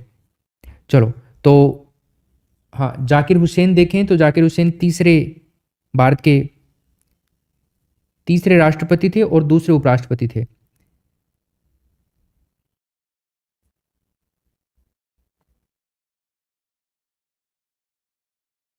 कौन नहीं रहा है लोकसभा अध्यक्ष इनमें से? केवी के सुंदरम, पहला ऑप्शन होगा इसमें। केवी के सुंदरम मतलब कल्याण वैद्यनाथ कुटूर सुंदरम इनका पूरा नाम था। ये भारतीय प्रशासनिक अधिकारी थे, स्वतंत्र भारत के पहले कानून सचिव भी रह चुके थे। भारत के दूसरे मुख्य निर्वाचन आयुक्त भी इनको बनाया गया था, हालांकि काफी तगड़े इंसान थे। भारतीय संविधान के अनुच्छेद 162 के शीर्षक के संबंध में निम्न में से कौन सा सही है?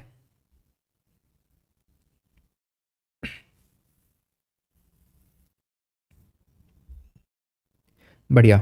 देखो, भारतीय संविधान का आर्टिकल है 162, इसका भाग 6 है, उसका शीर्षक है राज्य की कार्यपालिका शक्ति का विस्तार, डी ऑप्शन। 61 देखिए, निम्नलिखित में से भारतीय संविधान का कौन सा अनुच्छेद प्रसाद का सिद्धांत उल्लेखित करता है? समझ में आया क्या आपको एक क्वेश्चन? प्रसाद का सिद्धांत सर क्या आ गया, ये नया ही प्रश्न है, लेकिन कई एग्जाम्स में आ चुका है ये। प्रसाद का सिद्धांत सिंपल सा समझाता हूं, प्रसाद पर्यंत पद पे बना रहता है, वो वाला सिद्धांत है ये, समझ गए?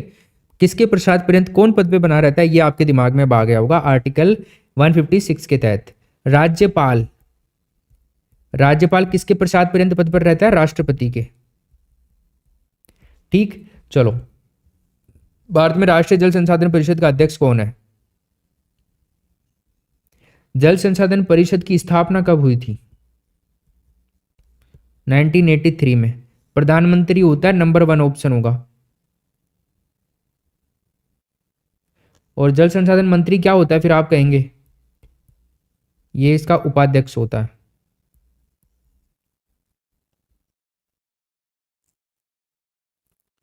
कौन से अनुच्छेद हैं जिनको राष्ट्रीय आपातकाल के दौरान निलंबित नहीं किया जा सकता?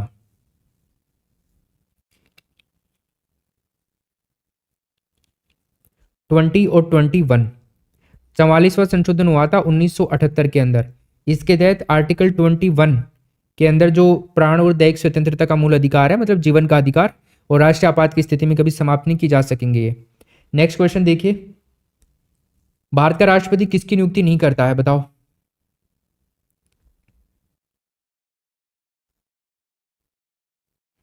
राष्ट्रपति प्रधानमंत्री की नियुक्ति भी करता है, राज्यपाल की भी करता है, मुख्य निर्वाचन आयुक्त की भी करता है, उपराष्ट्रपति की नहीं करता। इसके चुनाव होते हैं। राष्ट्रपति जो है राष्ट्रपति के समान ही होता है, उपराष्ट्रपति का चुनाव भी आनुपातिक प्रतिनिधित्व मत पद्धति के आधार पर एकल संक्रमणीय मत के द्वारा। उसके निर्वाचन में राज्य विधानमंडल कभी भाग नहीं लेते हैं।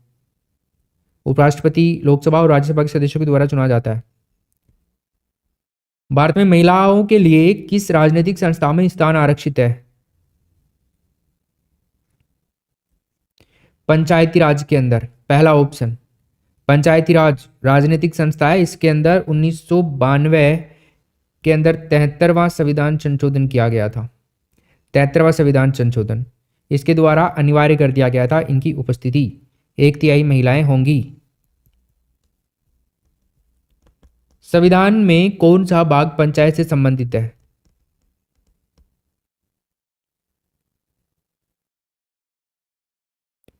पंचायत से संबंधित भाग 9 है, तीसरा ऑप्शन।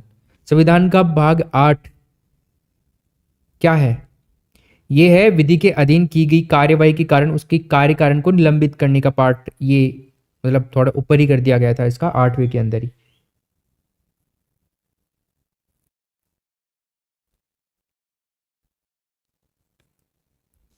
बताओ भारतीय संसद की वित्तीय समितियां कौन सी हैं?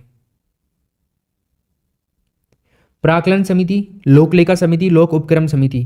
देखो प्राक्कलन समिति क्या होती है? प्राक्कलन समिति जो होती है ना, ये यहां लिख देता हूं मैं, इसके अंदर 30 तो होते हैं सदस्य प्राक्कलन समिति के अंदर। इसका कार्यकाल होता है 1 वर्ष का। ये दो ही चीजें इंपॉर्टेंट होती हैं, ठीक है। और कोई मंत्री इसका सदस्य नहीं होता है, ध्यान रखिएगा। लोकलेखा समिति को हम देखें तो इसके अंदर 22 होते हैं सदस्य, जिनके अंदर से 15 तो आते हैं लोकसभा से और 7 सदस्य आते हैं राज्यसभा से, ठीक है। और इस समिति का कार्यकाल भी 1 वर्ष का होता है।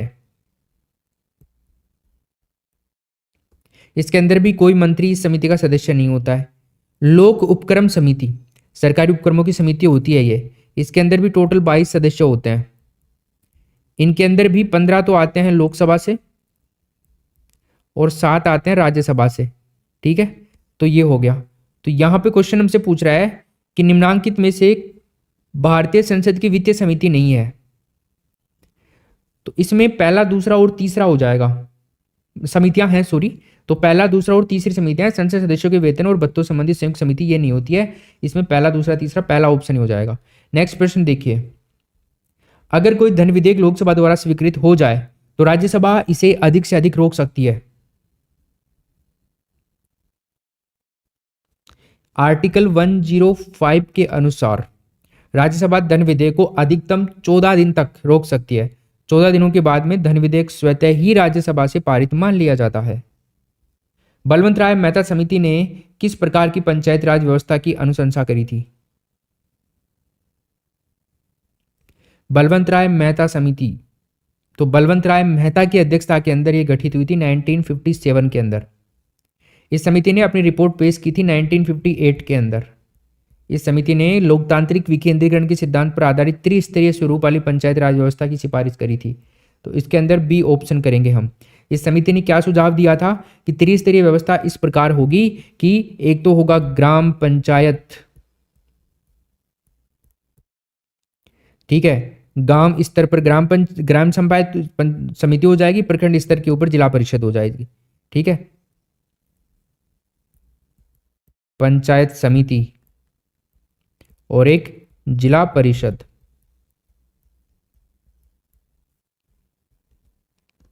यदि पंचायत भंग होती है तो किस अवधि के अंदर निर्वाचन होने अनिवार्य है? पंचायत राज व्यवस्था में ग्राम, तालुका, जिले ये सब आएंगे। भारत में प्राचीन काल से ही पंचायत राज व्यवस्था अस्तित्व में है। राजा महाराजाओं के टाइम में भी चलती थी पंचायत, ठीक है। 5 लोग बात कोई डिसीजन लेते थे ना, उनको मानना पड़ता था गांव वालों को। आधुनिक भारत के अंदर प्रथम बार तत्कालीन प्रधानमंत्री जवाहरलाल नेहरू के द्वारा राजस्थान का जो नागौर जिला है वहां पर बगदरी गांव के अंदर 2 अक्टूबर 1959 को पंचायत राज व्यवस्था की शुरुआत करी थी। 73वां संविधान संशोधन हुआ था। उसके बाद में संविधान के अंदर पंचायत राज को संवैधानिक दर्जा मिला था और इसके प्रावधानों के अंतर्गत पंचायत अपनी तय अवधि से पहले भंग होती है तो राज्य निर्वाचन आयोग को 6 महीने के अंदर ही चुनाव करवाने आवश्यक होंगे और जो चुनाव होंगे वो आगे 5 साल तक होंगे कंटिन्यू। 71 पंचायती राज प्रणाली किस सूची में है बताइए? पंचायती राज प्रणाली जो है ये आपकी राज्य सूची के अंदर आती है दोस्तों। बी ऑप्शन इसमें सही उत्तर हो जाएगा।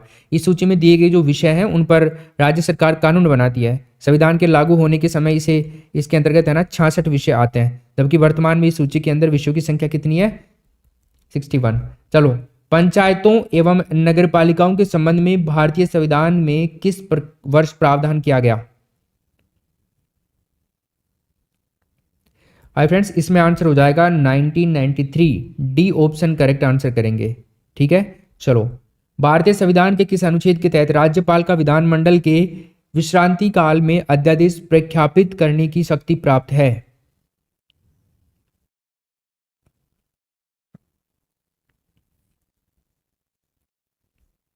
(213) इस अनुच्छेद के तहत क्या है ना, राज्य विधानमंडल के सत्र में नहीं रहने पर राज्यपाल अध्यादेश जारी कर सकता है। जैसे 1, 2, 3 के तहत राष्ट्रपति करता है ना, कोई भी सदन लोकसभा राज्यसभा में मतलब वो नहीं रहते हैं सत्र में, तो राष्ट्रपति इसे कर सकता है ना 1, 2, 3।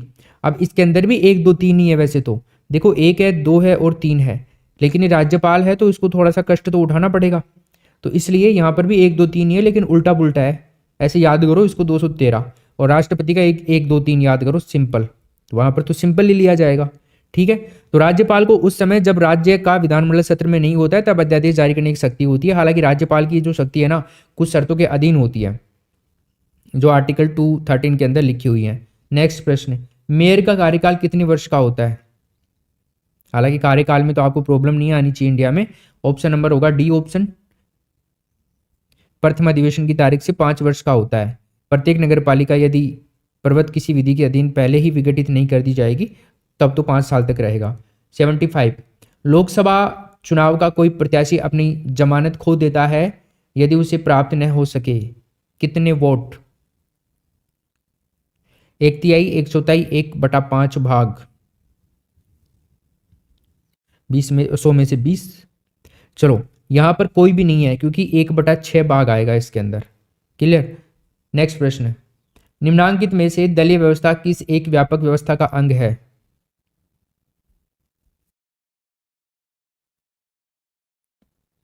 ऑलराइट, इसमें होगा राजनीतिक व्यवस्था, तीसरा ऑप्शन।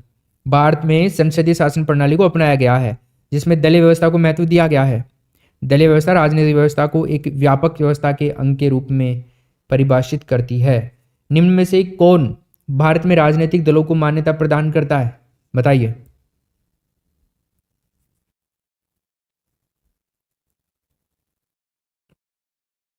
तो फ्रेंड्स ये करता है भारत का निर्वाचन आयोग, बी ऑप्शन। भारत में राजनीतिक दलों को मान्यता भारत का निर्वाचन आयोग ही देता है। निर्वाचन आयोग क्या है ना, राजनीतिक दलों के पंजीकरण भी करता है, साथ में गलत निर्वाचन उपायों का उपयोग करने वाले जो व्यक्ति होते हैं उनको निर्वाचन के लिए अयोग्य भी घोषित कर देता है, जो कानून का पालन नहीं करते हैं। प्रथम पंचायती राज व्यवस्था का उद्घाटन पंडित जवाहरलाल नेहरू ने 2 अक्टूबर 1959 को कहां पर किया था? सिंपल क्वेश्चन, बी ऑप्शन करेंगे, नागौर के बगदरी गांव के अंदर। ठीक है।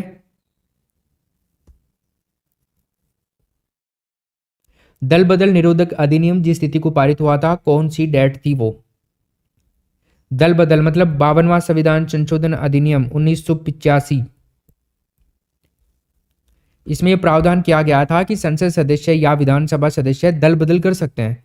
ये दल द्वारा उनको निकाला भी जा सकता है जिसने उसे चुनाव के अंदर खड़ा किया था, या फिर कोई निर्दलीय उम्मीदवार है जो चुने जाने के 6 महीने के अंदर किसी राजनीतिक दल का सदस्य बन जाता है तो वो सदन का सदस्य होने के कारण अयोग्य करार कर दिया जाएगा उसको। ठीक है। या फिर ये अधिनियम जो है 15 फरवरी 1985 को पारित किया गया था, तो इसमें ऑप्शन नंबर बी होगा। भारतीय संविधान के लिए प्रथम संशोधन विधेयक लाया गया, फर्स्ट अमेंडमेंट एक्ट। अभी थोड़ी देर पहले भी हमने डिस्कस किया, 1951, बी ऑप्शन। आर्टिकल 110, इसमें धन विधेयक का उल्लेख किया गया है। कोई भी धन विधेयक है या नहीं है इसका अंतिम डिसीजन लोकसभा का अध्यक्ष करता है, और धन विधेयक केवल लोकसभा में पेश किया जा सकता है। इसमें भारत के संचित निधि के जो व्यय होते हैं उनसे संबंधित प्रावधान होते हैं।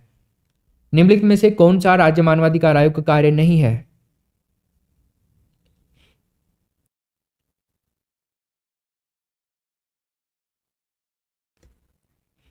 ठीक है, मानवाधिकार के उल्लंघन की स्वेच्छा से जांच, किसी जेल को देखना, मानवाधिकारों की सुरक्षा का पुनरावलोकन या पुनर्विलोकन करना, मानवाधिकारों का उल्लंघन करने वालों को बख्श देना। हाँ, यही ऑप्शन हो जाएगा इसमें डी राइट आंसर।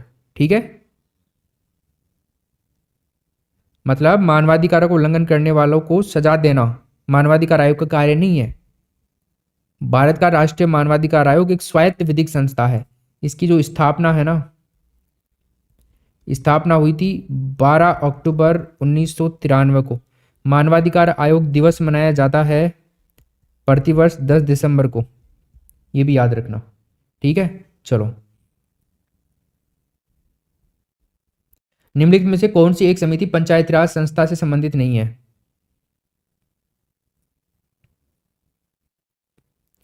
देखो, PVN राव समिति जो है ये नहीं है। बाकी अशोक मेहता समिति 1977, ठीक है। LM सिंधवी समिति 1986, बलवंत राय मेहता समिति 1957। इसके अलावा एक और समिति है जिसका नाम है GV राव समिति।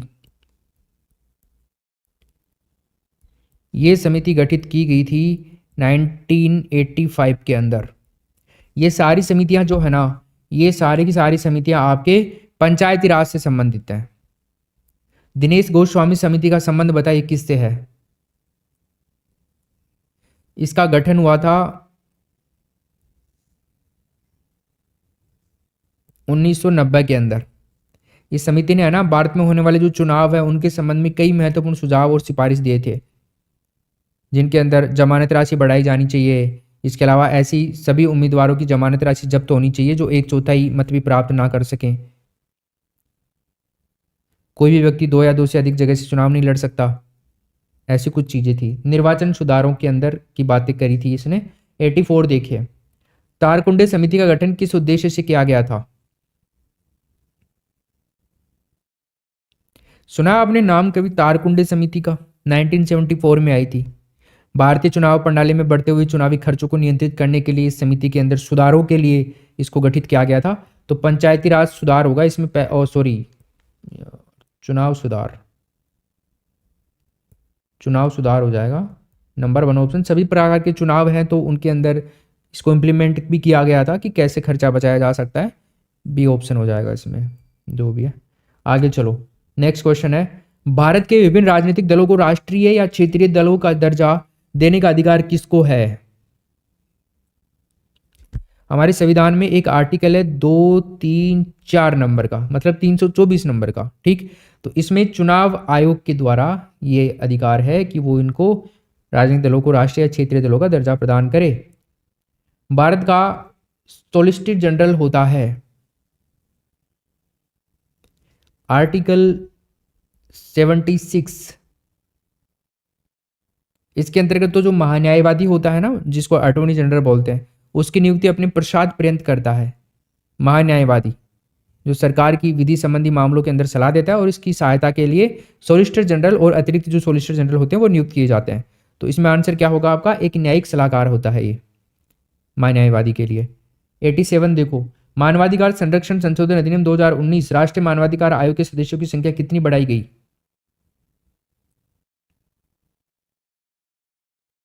गुड, इसमें आंसर होगा पहला ऑप्शन, ठीक है।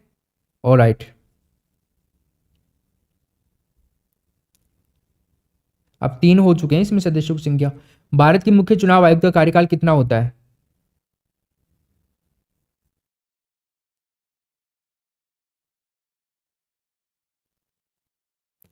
इनका कार्यकाल 6 वर्ष पहले हो जाए या 65 वर्ष पहले हो जाए, जो भी पहले हो जाए वो अप्लाई होता है। इसमें आंसर हो जाएगा बी ऑप्शन। राज्य लोक सेवा आयोग का अध्यक्ष किसके द्वारा नियुक्त किया जाता है? जैसे आरपीएससी का अध्यक्ष है राजस्थान पब्लिक सर्विस कमीशन का, तो ये किसके द्वारा? ये राजस्थान के राज्यपाल के द्वारा। तीसरा ऑप्शन हो जाएगा। संविधान का अनुच्छेद है, आर्टिकल भी पूछ ले तो 316 बता देना। नेक्स्ट प्रश्न है, किस सदन में अध्यक्षता करने वाला अधिकारी उस सदन का सदस्य नहीं होता? यहां पर आता है आर्टिकल 63, भारत का उपराष्ट्रपति। Option number B Rajya Sabha. उपराष्ट्रपति राज्यसभा का पदेन सभापति होता है और अन्य कोई लाभ का पद धारण नहीं करेगा। आर्टिकल 64 में लिखा हुआ है ऐसा। परंतु जिस अवधि के दौरान उपराष्ट्रपति आर्टिकल 65 के अधीन राष्ट्रपति के रूप में कार्य करता है या फिर कार्य करने के कर्तव्यों का निर्वहन करता है, तो उस अवधि के दौरान वो राज्यसभा के सभापति के पद के जो कर्तव्य होते हैं उनका पालन नहीं करेगा, ठीक। नेक्स्ट, हालांकि एक आर्टिकल और है 97 नंबर का, वो ये भी कहता है कि इसके अधीन, आर्टिकल 97 के अधीन राज्यसभा के सभापति को वेतन और भत्ते का हकदार भी नहीं है। ये भी ध्यान रखिएगा, वो अलग ही मामला है इसका सारा। राज्य विधानसभा निम्न में से किसके निर्वाचन में भाग लेती है? बताइए। राज्य विधानसभा भारत के राष्ट्रपति के निर्वाचन में जो निर्वाचित सदस्य होंगे ना वो वाले, ठीक है। उसके अलावा राज्यसभा के सदस्यों के, अब इसमें राज्यसभा के में दोनों आ जाते हैं, तो इसमें आंसर क्या होगा? 1 और 3। पंचायती राज का मुख्य उद्देश्य बताइए।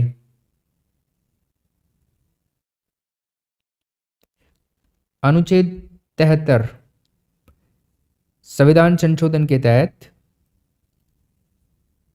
अनुच्छेद क्या यार 73 नंबर के जो अमेंडमेंट है उसके अकॉर्डिंग पंचायती राज व्यवस्था जो है अधिनियम जो उसको लागू किया गया था इसको शक्तिशाली बनाने के लिए। ठीक है, तो इसमें आंसर क्या होगा हमारा, लोगों को विकासमूलक प्रशासन में भागीदारी योग्य बनाना। भारत में कोई भी राजनीतिक दल राष्ट्रीय दल के रूप में मान्यता प्राप्त कर सकता है यदि वह राज्य स्तर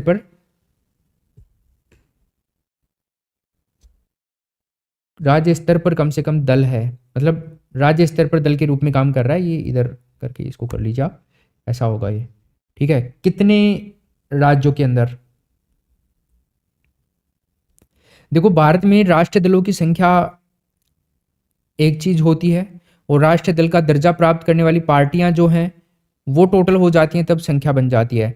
अब आजकल आम आदमी पार्टी को अगर मैं पूछूं, आम आदमी जो पार्टी है वो किस कंडीशन में है, आप आंसर बताइए मेरे को।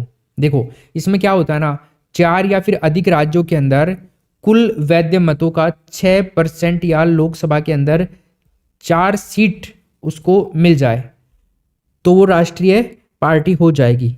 तो आम आदमी पार्टी बन चुकी है, पंजाब के अंदर सरकार ही बना चुकी है। ठीक है, लोकसभा में 2% सीट या 11 सीटों के ऊपर उसको कम से कम 3 राज्यों के अंदर 11 सीटों पर विजय प्राप्त होनी चाहिए। निर्वाचन आयोग के द्वारा 4 राज्यों में राजनीतिक दल का दर्जा उसको मिला हुआ होना चाहिए, तो वो है अब, राइट। तो यहाँ पे बी ऑप्शन हो जाएगा। आगे चलते हैं, निम्नलिखित में से कौन सा राज्य मानवाधिकार आयोग का कार्य नहीं है।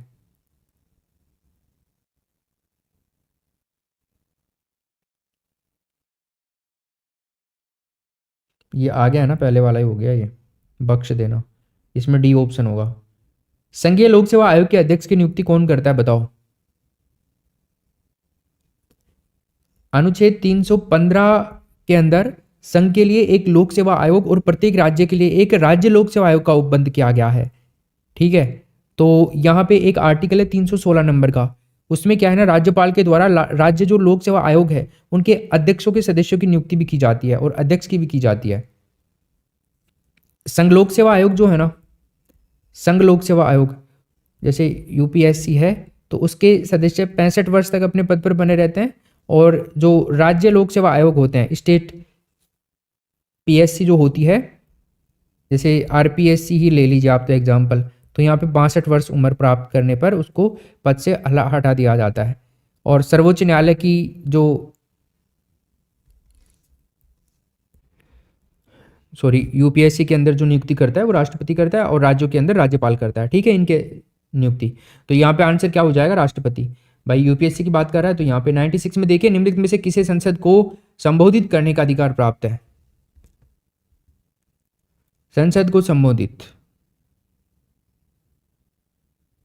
देखो एक आर्टिकल है 76 नंबर का, इसमें क्या है ना, राष्ट्रपति उच्चतम न्यायालय का न्यायाधीश बनने की योग्यता रखने वाला कोई व्यक्ति होता है ना, उसको भारत का महान्यायवादी नियुक्त करता है। तो भारत का महान्यायवादी ही यहाँ पर आंसर होगा। महान्यायवादी सरकार का मुख्य विधि अधिकारी होता है, उसको भारत के सभी न्यायालयों की कार्यवाही के अंदर भाग लेने का अधिकार होता है। साथ में उसको संसद के जो दोनों सदन हैं, लोकसभा और राज्यसभा, दोनों के अंदर इन दोनों की बोलने का भी अधिकार है और उनकी कार्यवाही में भी अधिकार है भाग लेने का। ठीक है, वोट नहीं दे सकता है वो वहाँ पे, लेकिन संसद का सदस्य नहीं है, लेकिन फिर भी बोलने का अधिकार है, वोट देने का अधिकार नहीं है, बोलने का है और उसकी जो कार्यवाही है उसमें भाग लेने का अधिकार है। 97 124वां संवैधानिक संशोधन किससे संबंधित है बताइए। 124 नंबर का संवैधानिक कॉन्स्टिट्यूशनल अमेंडमेंट किससे रिलेटेड है। ये सामान्य वर्ग जो है ना, जनरल, उसके अंदर गरीबों को आर्थिक आधार पर 10% आरक्षण का प्रावधान करता है, जिससे आप में से कई दोस्तों को काफ़ी लाभ भी मिल रहा है। इसमें आंसर हो जाएगा बी ऑप्शन। 98 देखिए, भारत में मताधिकार और निर्वाचित होने का अधिकार क्या है। एक तो है मताधिकार और एक है निर्वाचित होने का अधिकार। किस तरह का अधिकार है, देखो भारत विश्व का सबसे बड़ा लोकतंत्र है और यहाँ का संविधान अपने हर नागरिक को निर्वाचन करने और निर्वाचित होने का अधिकार देता है। हालांकि संविधान ने इसके लिए कुछ शर्तें भी रखी हैं, कंडीशंस हैं। इस संविधान के अनुसार भारत का कोई भी नागरिक जिसकी एज 18 वर्ष या उससे अधिक है और जिसका नाम भारत की निर्वाचन सूची में है तो वो मतदान कर सकता है।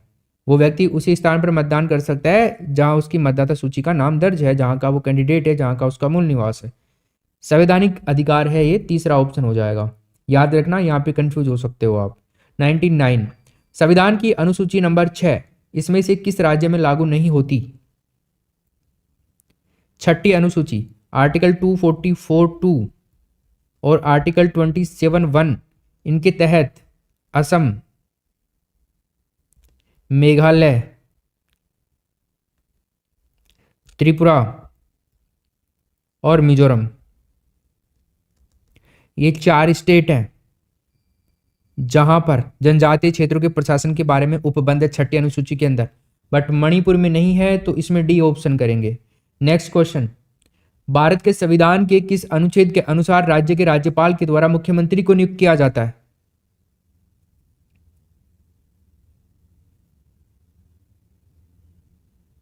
Article 164 B option. एक है आर्टिकल 163, इसमें क्या है ना, राज्यपाल को सहायता और सलाह देने के लिए मंत्रिपरिषद का प्रावधान है। आर्टिकल 164 मंत्रियों की नियुक्ति संबंधित प्रावधान है। ठीक है, नेक्स्ट क्वेश्चन, दल बदल निरोधक कानून किस संविधान संशोधन विधेयक से संबंधित है? ये पहले भी आ गया था अपना, हालांकि। तो इसमें आंसर आ जाएगा हमारा ऑप्शन नंबर बी। ये मैंने आपको समझा दिया स्टार्टिंग में। खैर चलो, ये हो गए हैं आपके 101 क्वेश्चन। बहुत ही अच्छे इंपॉर्टेंट क्वेश्चंस हैं। और साथियों, लास्ट में वेरी वेरी इंपॉर्टेंट चीज़ कि आप मान एजुकेशन टेलीग्राम चैनल जरूर ज्वाइन कर लें। यहाँ पे आपको सारी क्लासेज के अपडेट, जो भी पहले क्लासेज हो चुकी हैं, जो अपकमिंग क्लासेज होंगी, अगर आप मान एजुकेशन के साथ में जुड़ करके साथ में पढ़ाई करना चाहते हैं, आप अपने परिवार का हिस्सा बनना चाहते हैं, तो जरूर ज्वाइन कर लीजिएगा। साथ में ये प्ले स्टोर से ऐप डाउनलोड कर लें। यहाँ पर रोज आपके डेली टेस्ट होते हैं, फ्री वाले भी और पेड वाले भी। तो फ्री में भी हम बहुत सारे टेस्ट डालते हैं, वो भी बहुत ही महत्वपूर्ण होते हैं। एटलीस्ट आप फ्री वाले तो डेली ज्वाइन करके उनको तो जरूर किया करो। आज हमने 101 रामबाण प्रश्न पूरे किए सफलतापूर्वक। अब मुझे पूरा विश्वास है कि अब आपका आत्मविश्वास 7वें आसमान पर होगा। दोस्तों, ये मेहनत, ये लगन व्यर्थ नहीं जाएगी। परीक्षा में जब इन प्रश्नों से मिलते जुलते सवाल आपके सामने आएंगे तो आपके चेहरे पर एक अलग ही मुस्कान होगी। अगर आपको इस क्लास ने या फिर इस क्लास से सच में मदद मिली है, अगर आपको लगा है कि हमने आपके सपनों के लिए पूरी ईमानदारी से मेहनत करी है, तो इस मेहनत को, अपने प्यार और समर्थन को जरूर बनाए रखना और चैनल को सब्सक्राइब जरूर कर ले। भूलिएगा मत, जो लाल कलर का बटन है उसे दबा दीजिए। मान एजुकेशन परिवार का अटूट हिस्सा बन जाइए ताकि ऐसी महत्वपूर्ण क्लास आपसे कभी मिस ना हो। और हाँ, ज्ञान बांटने से बढ़ता है। इस वीडियो को अपने उन सभी दोस्तों, भाई बहनों और साथियों के साथ में शेयर करें जो शिक्षक बनने का सपना देख रहे हैं। तो कर भला हो भला। अंत में मैं आप सबसे एक छोटा सा वादा चाहता हूँ। कमेंट बॉक्स में जाकर के पूरे जोश से लिखिए मिशन सरकारी नौकरी। क्या लिखना है मेरे भाई? आपको लिखना है मिशन सरकारी, मिशन नौकरी। ये जरूर लिख दीजिएगा ताकि मुझे पता चल सके कि मेरी ये ऊर्जा, मेरी ये मेहनत आप तक पहुंची या नहीं पहुंची। आपके कमेंट्स मेरे लिए किसी टॉनिक से कम नहीं है दोस्तों। अगली धमाकेदार क्लास में आपसे फिर मुलाकात होगी बहुत जल्दी। तब तक पढ़ते रहिए, मुस्कुराते रहिए और अपने लक्ष्य की ओर बढ़ते रहिए। जय हिंद, जय Bharat. Thank you so much.